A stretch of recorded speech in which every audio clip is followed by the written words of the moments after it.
I know what I'm reading next. It is in this bag.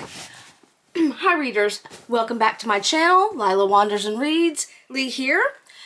And today's Book Talk Tuesday, but I did a book haul instead. I haven't done a book haul since last week. So, anywho, this is kind of an eclectic book haul, but the one I'm so excited about is probably in the bottom of the bag, and my book is glaring off the floor. Anyway, it's probably in the bottom of the bag, and it's not pub date until Tuesday, but sometimes my bookstore gets them early, and it was in the store today. So I went in the Barnes & Noble for 2 books, and then when I got to the parking lot, I'm like, let me see if they have this one that I'm looking forward to reading. And then I ended up with craziness. Craziness happens. I was all over the place. So let's start. Christmas Romance. This is like a fake dating, but fake marriage book. It's called The Christmas You Found Me by Sarah Morgenthaler. I'm in a Christmassy mood. You'll see why.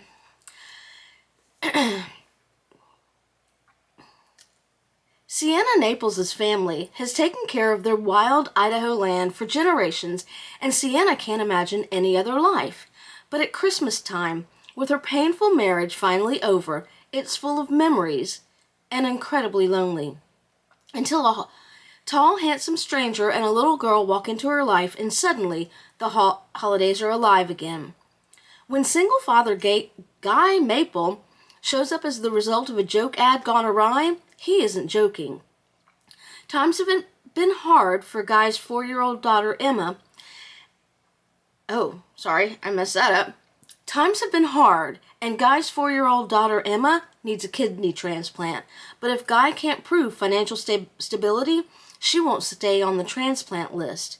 Guy's willing to do anything, including marrying a stranger, to save Emma.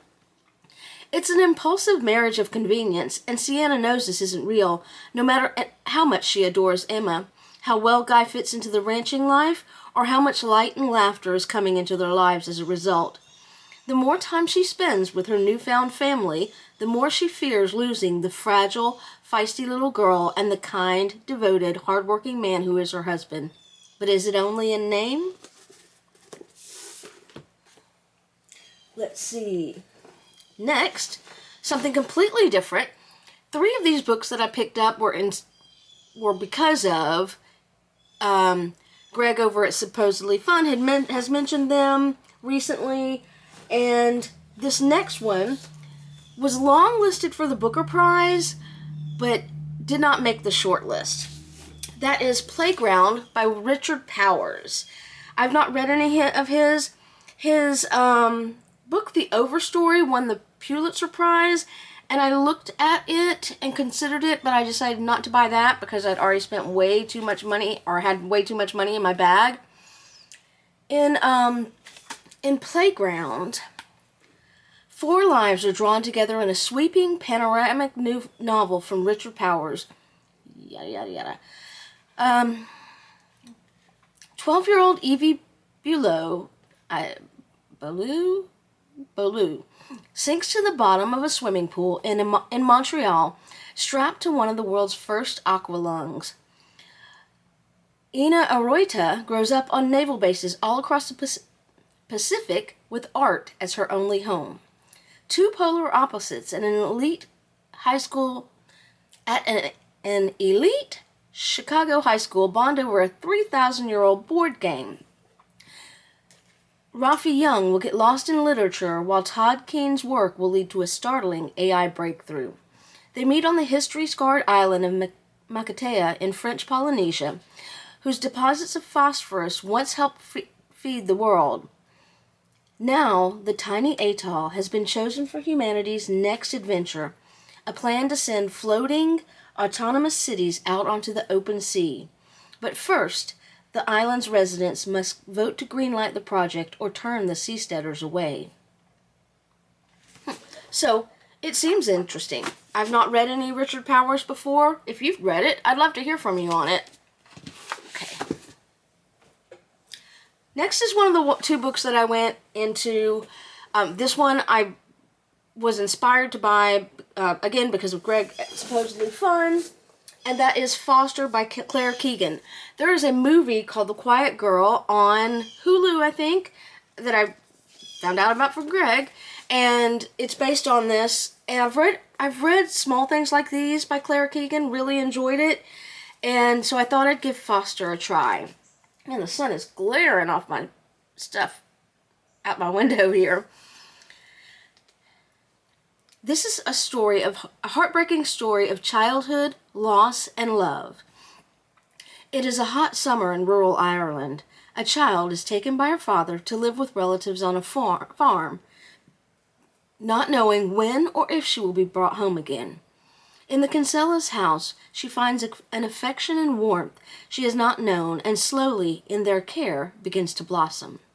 But there is something unspoken in this new household, where everything is so well tended to, and this summer must soon come to an end.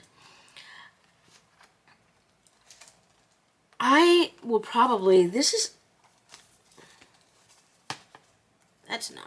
doesn't look right. Oh, there's an excerpt at the end of this from Small Things Like These, which I read last year.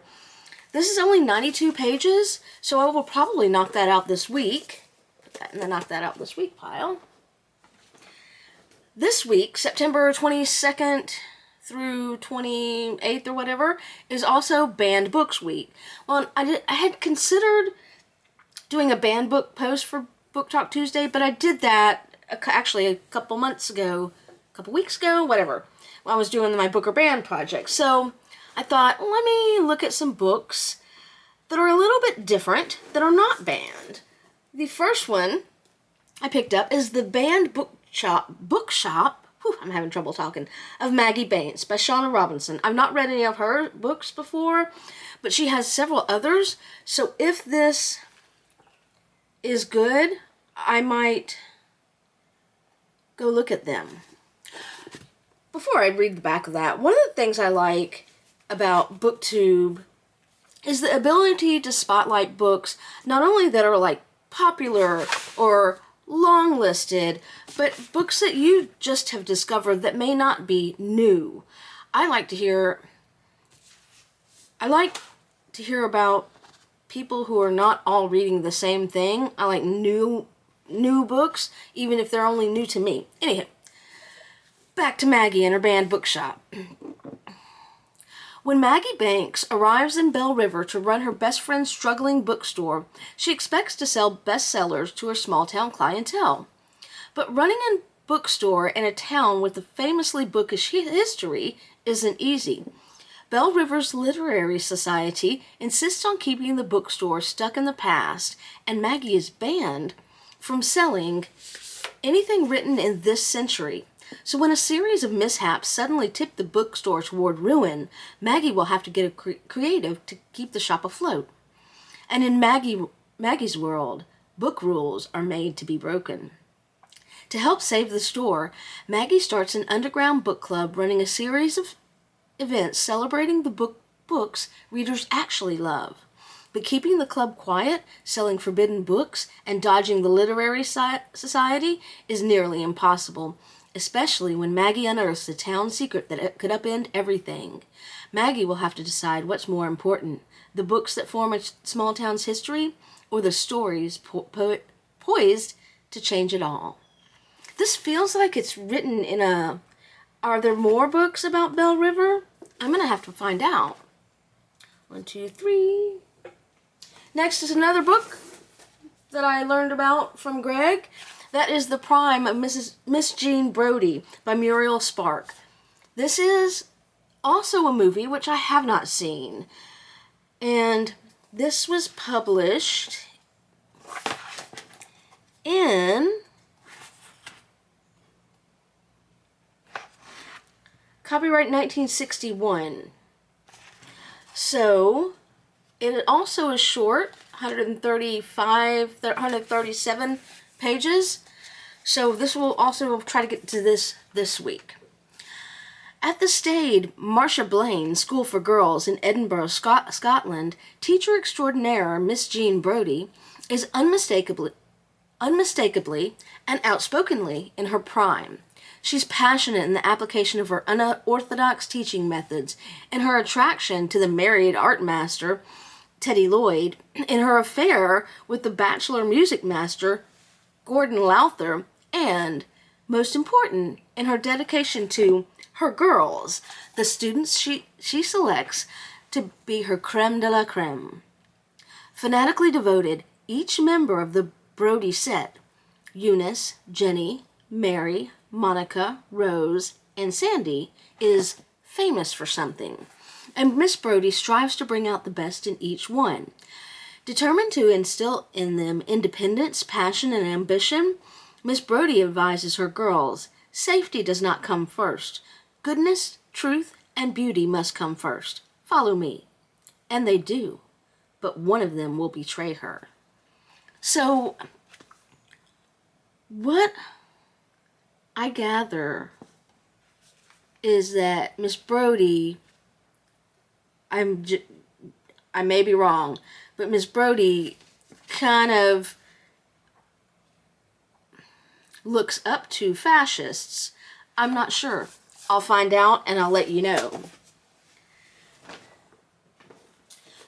Random pick here. This is not about book bans. This is not a book from the Booker list.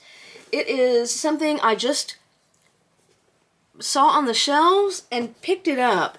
And that is Saturday Night at the Lakeside Supper Club. I have a feeling that when I read this, I will need to make sure I am full and not hungry. The Lakeside Supper Club has been in Muriel Prager's family for decades, but the spunky, beloved restaurant is bleeding money by the day. Her husband, Ned, is also an heir to a chain of homestyle diners, and he knows his family's chain could provide a better future than his wife's fading restaurant.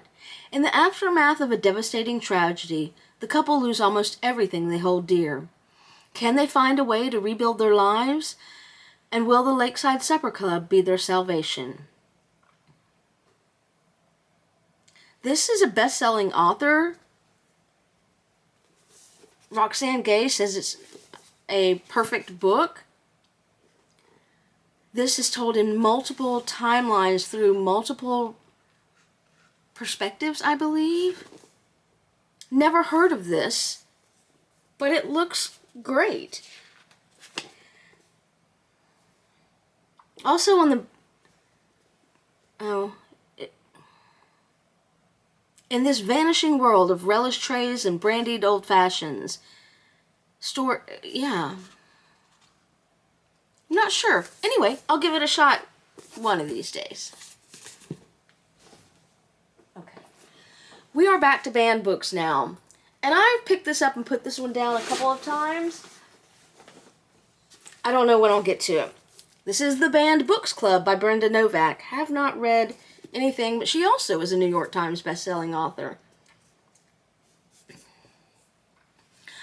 She left her hometown following a scandal, but family loyalty is dragging her back. Despite their strained relationship, when Gia Rossi's sister, Margot, begs her to come home to Wakefield, Iowa to help with their ailing mother, Gia knows she has no choice. After her rebellious and at times tumultuous teen years, Gia left town with little reason to look back, but she knows Margot's borne the brunt of their mother's care, and now it's Gia's turn to help, even if it means opening old wounds. As expected, Gia's homecoming is far from welcome. There's the Banned Books Club she started after the PTA overzealously slashed the high school reading list, which is right where she left it, but there's also Mr. Hart, her former favorite teacher, the one who was fired after Gia publicly and painfully accused him of sexual misconduct, the one who prompted Gia to leave behind a very conflicted town the minute she turned 18, the one person she hoped never to see again. When Margot leaves town without explanation, Gia sees the cracks in her sister's perfect life for the first time and plans to offer support. But as the town, including members of the book club, takes sides between Gia and Mr. Hart, everything gets harder. Fortunately, she learns that there are people she can depend on, and by standing up for the truth, she finds love and a future in the town she thought had rejected her. Finally, this is my next read. That is A Jingle Bell Mingle by Julie Murphy and Sierra Simone. I am so excited to this. This is the third in, I don't know if it's going to be a trilogy. I don't know if they're going to do any more. But I really have enjoyed this series. I've been looking forward to this. I went to look for it last weekend, but I knew that was way too early for it to be out. It gets published Tuesday. It might be in your local Barnes & Noble now. They're doing a book tour, but not anywhere near where I live, so sadly, I won't be able to get it signed. So, this is the third book in, dang it, they had it on every other one, the Christmas Notch series. And the first, look, I have the first two books somewhere around here, and I looked for them, or half-assed looked for them. I don't know where they are. So the first one is A Merry Little Meet Cute. It was cute. It was unexpectedly really spicy, which normally I don't go for, but the storyline was so great. The writing was fresh. The characters were likable that I couldn't put it down. And last year I ran right out and got the second book, A Holly Jolly Ever After. Also spicy, but again, great characters, recurring characters, great little plot points, just overall a joy to read. So I've got high hopes for A Jingle Bell Mingle. What happens when there are no vacancies at the end and you and your potentially demonic cat become roommates with your grumpy one-night stand?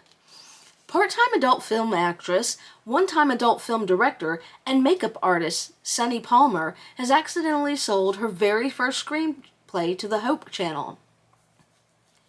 That was 6 months ago. Fast forward to a looming deadline, and a floundering Sunny has returned to the source of her inspiration, Christmas Notch, Vermont, to immerse herself in the local Christmas miracle on which her fever dream of a movie pitch was based. Isaac Kelly, former boy band heartthrob and the saddest boy in the music biz, is the latest owner of the town's historic mansion.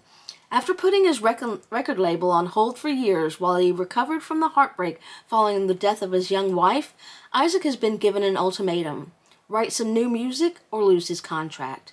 What better place to attempt his first solo holiday album than a snow-covered mansion where he can become a hermit in peace? But after their best friend's wedding leads to Sunny and Isaac waking up together in a freezing motel room with questionable wiring and a broken shower, Isaac takes a chance and asks Sunny to stay with him at his home. Surely the place is big enough that he'll hardly see her or her unhinged cat. But when the two discover they're both creatively blocked, they make a handshake deal. Isaac will help Sunny hunt down the truth behind the local lore, and Sunny will find Isaac a new muse. With these two opposites under one roof, there's no way this Jingle Bell Mingle could go off script, right? Oh, so looking forward to this. Like I said, the Julie Murphy and Sierra Simone books have just been a joy to read. They make me feel happy, even though there's always going to be some tension in there. But they make me feel happy, they make me feel Christmassy, and they're just joyful. Anywho, that is my eclectic book haul. Got a little romance, a little literary fiction, air quotes, and a little classic fiction. Anywho, I'd love to hear your thoughts on any of these books, and I will put links to them if you want to buy one to bookshop.org down in the description box. I'd love to hear how your book week went, and if you've got any recommendations on something that you'd like to hear me talk about, book-related or reading-related, of course. Anywho, that is me. That's... What am I saying? That's it for me now. Happy reading!